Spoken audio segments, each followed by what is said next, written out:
Salam hörmətli abituriyentlər, bu videomuzda sizlərə 20-ci əsrin əvvəllərində Şimali Azərbaycanda çarizmin müstəmləkəçilik siyasətinə qarşı çıxışlardan, milli partiya və təşkilatlarımızın yaranmasından söz açacağıq. İlk növbədə qeyd edək ki, 20-ci əsrin əvvəllərində Şimali Azərbaycanda əsas işçi qüvvəsi olan fəhlələrin əmək və həyat şəraitləri heç yaxşı deyildi və fəhlələr 12-14 saatlıq iş rejiminə, az əmək haqqına, iş və mənzil şəraitlərinin ağırlığına qarşı narazılıqlar bildirməyə başlayırlar və bu uğurda nümayiş və tətillər həyata keçirdirlər.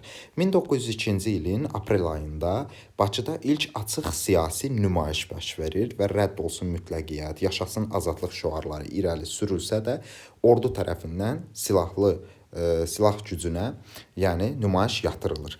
1903-cü ilin yay aylarında isə ilk böyük ümumi tətil baş verir və tətilçilər, yəni tətili həyata keçirdən fəhlələr sahibkarlarla danışıqlar aparmaq üçün fəhlə tətil komitəsi yaradırlar və onların istədiyi tələblər qismən yerinə yetirilir, yəni maaşlar qismən artırılmış olur.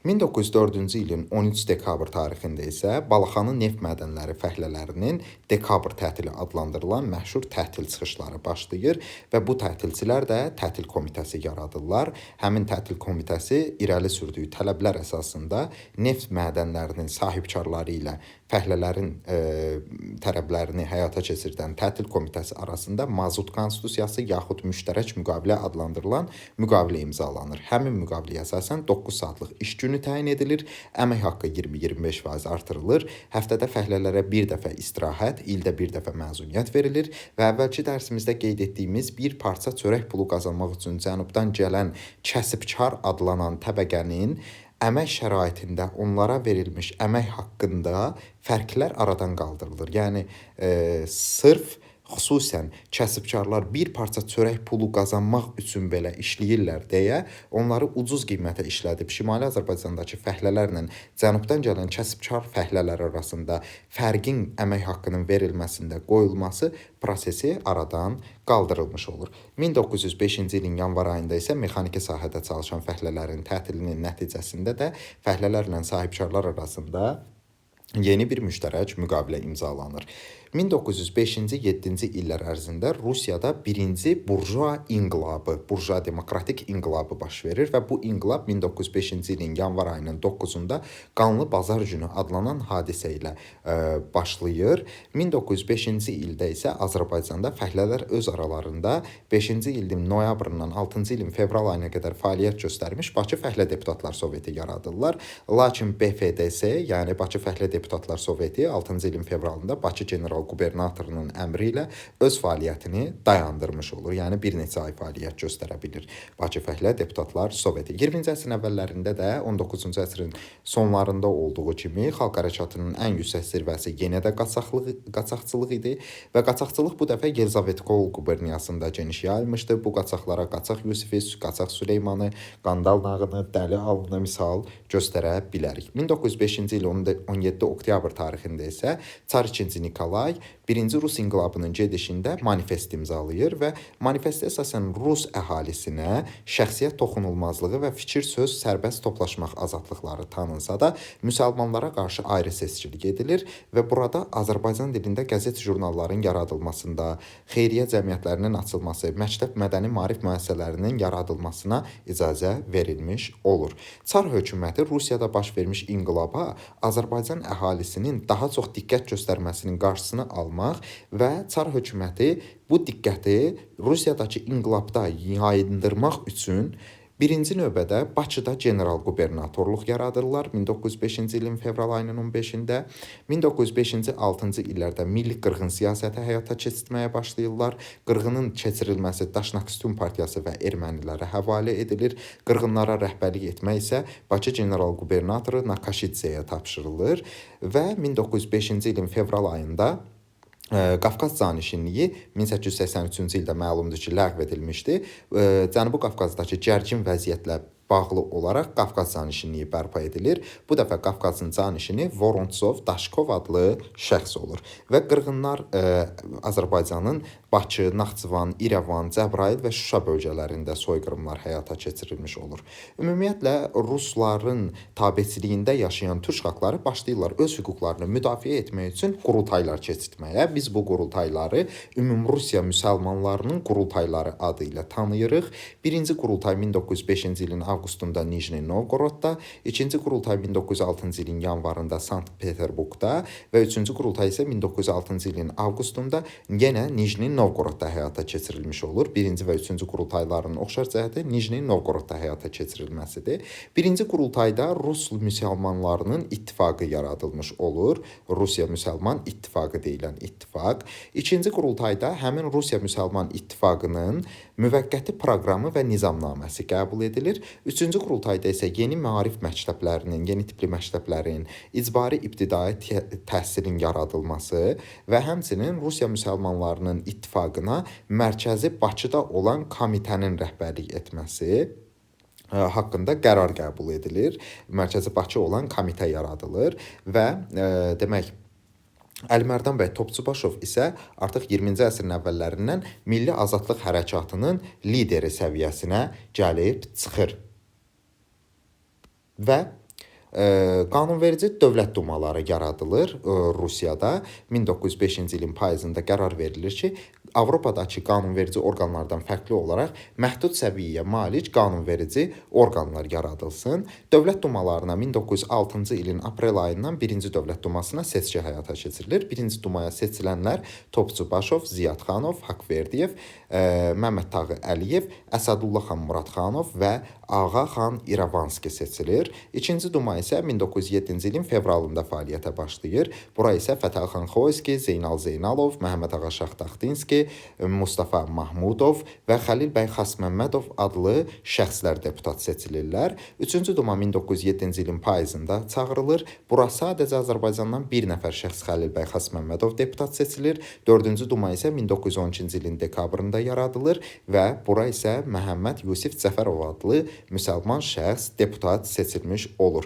Birinci duma Rusiyanın siyasi maraqlarına uyğun gəlmədiyinə görə tez müddətdə buraxılır. Çünki bu dumanın fəaliyyəti zamanı İsmail xan Ziyadxanov erməni vandalizmini, yəni erməni terrorunu, erməni qırğınlarını ifşa etmiş, Rusiyanın müstəmləkəçi siyasətinə qarşı çıxdığını bəyan etmişdi. Bunlar Rusiyanın marağına uyğun gəlmir və hətta Vuborg adlı bəyannaməni imzalamış Topçubaşov və Ziyadxanov adlı şəxslər isə həbs edilirlər Çar II Nikolayın əmrinə əsasən. 20-ci əsrin əvvəllərində ümumiyyətlə Azərbaycanda milli hərəkatın aparıcı qüvvələri demokratik ziyalılar və milli burjuaziya idi. Demokratik ziyalıların rəhbəri Əlimərdan bəy Topçubaşov, milli burjuaziyanın, yəni varlı təbəqənin rəhbəri isə Hacı Zeynalabdin Tağıyev idi. 20-ci əsrin əvvəllərində bu milli burjuaziya və demokratik ziyalılar Azərbaycanda bir çox partiya və təşkilatların, ilk partiya və təşkilatların yaradılmasında mühüm rol oynamışdılar. İlk yaranan siyasi təşkilatımız Müsəlman Gənclik Təşkilatı idi və 1903-cü ildə Məmməd Əmin Rəsulzadə bu təşkilatı müstəmləkə əsarətinə qarşı mübarizə aparmaq məqsədi ilə yaratmışdı. İkinci olaraq Hümmət adlı yaradılmış qurum 1904-cü ildə Mürəsədullah Mövsumov və Rəsulzadə tərəfindən yaradılır. Hümmət adlı qurumun yaradılmasında ümumiyyətlə fəhlələr arasında siyasi iş aparmaq məqsədi ilə yaradılır. Ancaq bolşeviklərin təsirinə düşdüyünə görə bolşeviklər də Rusiya Sosial Demokrat Fəhlə Partiyasında çoxluq qazananlar idi. Azlıq qazananlar isə həmin partiyada menşeviklər adı ilə tanınırdılar. Həmin bu hümmətin tərkibində bolşeviklərin təsiri çoxalır və Rəsulzadə və onun dostları hümmət bolşeviklərin təsir dairəsinə düşdüyünə görə hümmət təşkilatından uzaqlaşırlar və Hümmət Təkamül Yoldaş adlı qəzetlər çap olunurdu bu təşkilat tərəfindən. Müsəlmanlıq İttihad adlı təşkilat isə 1905-ci ildə Azərbaycan ziyalıları tərəfindən Rusiyada yaranmışdı və dini birlik ideyasını ortaya qoyurdular.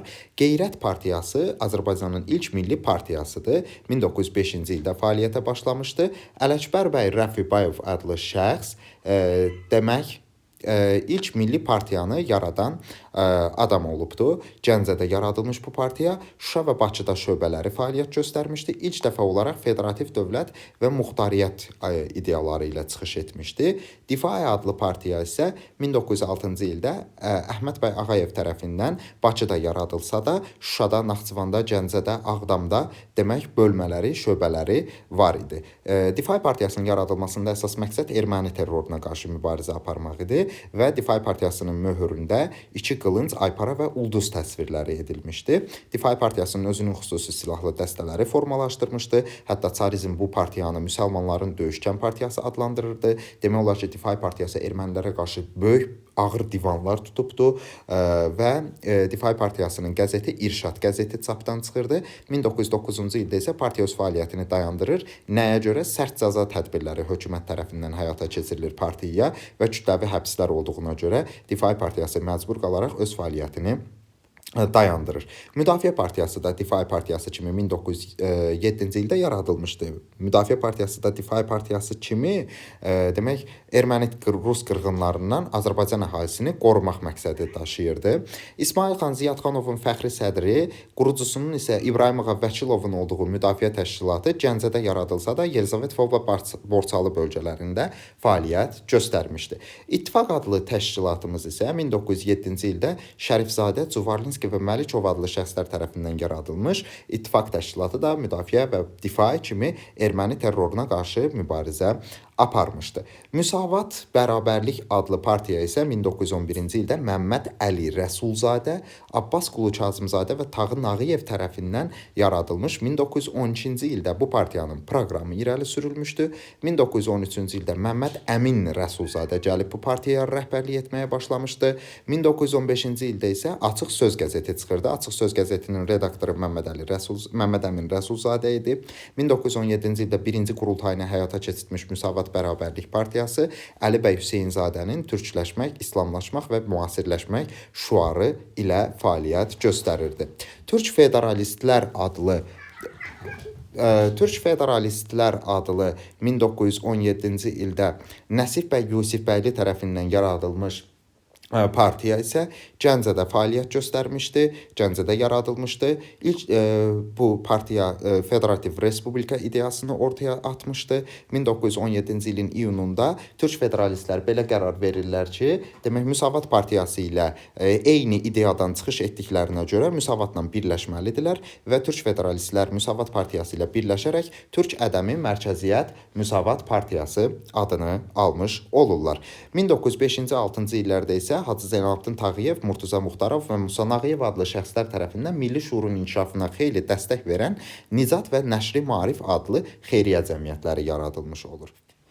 Əlimərdan bəy Topçubaşov isə demək Rusiyanın konstitusiyalı monarxiya idarə quruluşunda olması ideyasını ortaya atmışdı və o bu ideyadan çıxış eləyirdi hər zaman. 1905-ci ilin yay aylarında demək Ərshal Xahişnamə adlı sənədlə Rusiya hökmdarı Çar 2. Nikolaya müraciət eləyən Əlimərdan bəy Topçubaşov demək müsəlmanların yeni yaradılacaq orqanlarda təmsil olunmasını, söz, mətbuat və vicdan azadlıqlarının onlara verilməsini, ana dilində ümumi icbari pulsuz ibtidai təhsil hüququnun tanınmasını, həmçinin müsəlmanların dövlət vəzifələrini tutmaq hüququ əldə etməsini, mülkiyyət toxunulmazlığı əldə etməsi hüquqlarını ortaya atmış olur.